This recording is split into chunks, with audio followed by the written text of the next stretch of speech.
Swallowed almost entirely by the suffocating gloom of the far left corner, a grotesque profile cuts through the shadows. It belongs to an ancient woman, her head tightly bound in a pale turban. Her face is a horrific topography of predatory wrinkles, anchored by a sharply hooked nose that curves dangerously over a rotting, jagged smile. Illuminated only by the weakest, most distant scattering of light, she watches the room. In the center of the frame, a young man draped in a heavy, blood-red doublet that glows warmly out of the crushing darkness, leans forward into the searing light, his grinning profile totally exposed beneath a ridiculous feathered hat. Across from him sits a young woman, her chest brutally exposed, bathed in the scorching glare of a single hidden candle. But look closer. Below their illuminated faces, a grotesque optical illusion materializes. The shadows of their hands stretch and mutate across the wooden belly of a lute, converging into a single, grasping phantom limb in the dark. The old woman grins, watching the mechanism of her trap snap shut. The victim remains entirely oblivious to the predatory geometry aggressively closing in on his spine. We look at this today and see a warm, romantic masterpiece of the Dutch Golden Age. But to the man who painted it, this was never just art. It was a highly calculated, meticulously engineered visual weapon.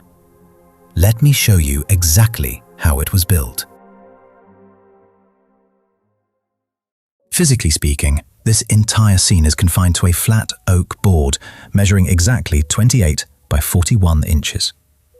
Executed in 1625 by the Dutch master Gerard van Honthorst, the Procuress operates as a highly engineered optical weapon. Honthorst constructs a shallow, airless space completely devoid of background architecture, landscape elements, or environmental relief. You, the viewer, are denied the psychological comfort of distance. The entire composition pivots around a single, obscured axis, a candle resting low on the table. Its base remains deliberately hidden behind the young man's heavy torso, revealing only the violent, flickering tip of the flame near his right shoulder. Honthorst learned this precise, aggressive manipulation of light and shadow during a pivotal stay in Rome between 1610 and 1620.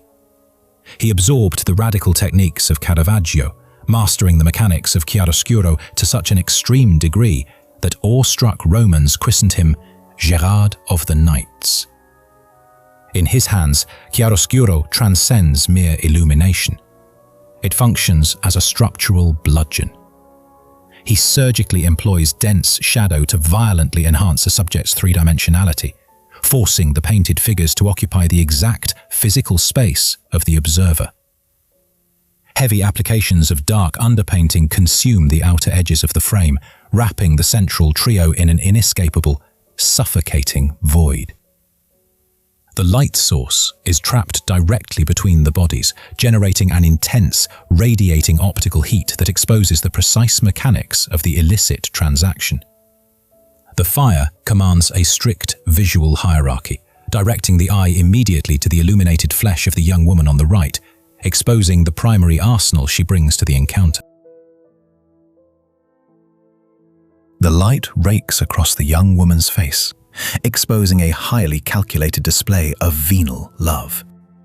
Honthorst applies his brightest pigments, dense layers of lead white mixed with warm ochres, to make her flesh physically glow against the oppressive umber of the background. The stark illumination catches the scandalous peak of her exposed décolletage, a detail that anchors the harsh, carnal reality of the scene. Her gaze is locked entirely on the man. Her face radiates a practiced, eager warmth designed to expertly mimic genuine affection. She smiles seductively, her expression entirely devoid of hesitation, shame, or moral conflict. Her clothing, however, is a deliberate weaponization of 17th-century fashion. Notice the vibrant, multicolored feather erupting aggressively from her hair. In the strict visual lexicon of the Dutch Republic, contemporary literature explicitly linked feathered caps to rampant lechery and the triumph of a base, carnal Cupid. By wearing colorful, luxurious clothing, she mimics the elite while engaging in the lowest recognized form of commerce. Her attire is a counterfeit projection of nobility, designed specifically to lower the client's defenses. Her open hand hovers just above the table, issuing a visual command masquerading as a gentle invitation, pulling the client's attention toward the vulgar metaphor resting squarely in her lap. That object resting heavily at her lap is a lute. Within the unforgiving context of 17th-century Dutch genre painting, a lute in a shallow, dimly lit room operates as a direct, unfiltered declaration of the world's oldest profession. The Dutch word for lute, actually functioned as a ubiquitous, vulgar slang term for a woman's most intimate anatomy. It's a physical geometry that deliberately mimics the female pelvis and the mechanical act of physical intimacy. But Honthorst elevates the vulgarity through a masterful, terrifying optical trick. Because the candle is positioned low, the hands of both the young man and the young woman cast elongated, distorted shadows across the face of the lute. The painted hands do not touch, but their shadows meet and intertwine in the darkness covering the instrument. This shadow play represents the violent consummation of the act before the transaction is even finalized. Lurking on the far left, swallowed almost entirely by the oppressive shadow, sits the true architect of the room, the matchmaker, or the Procuress. Honthorst depicts her as an ancient, grinning crone, a theatrical archetype heavily influenced by the iconography of witchcraft.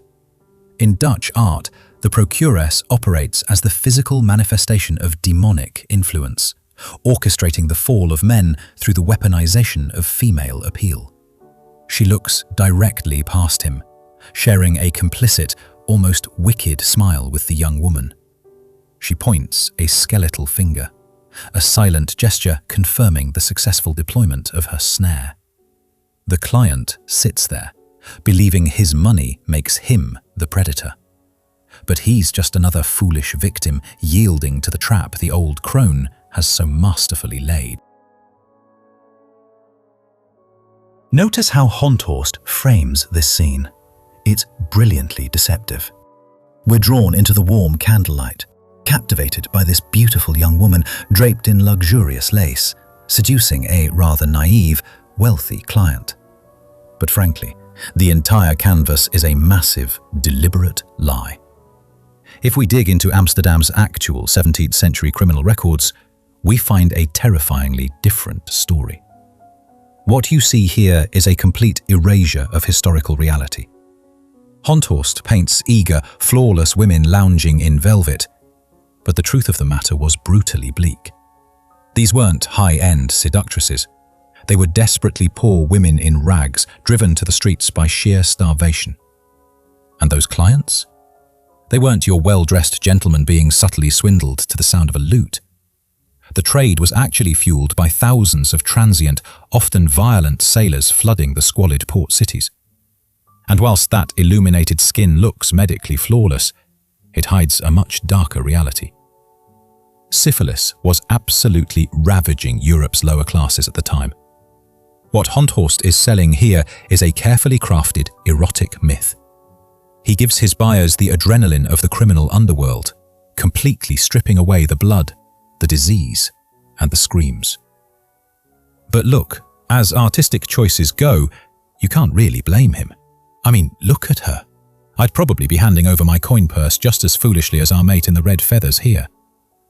If you, too, would like to be seduced by a 400-year-old oil painting in your own living room, we sell rather stunning museum-quality reproductions at viewcrypt.com.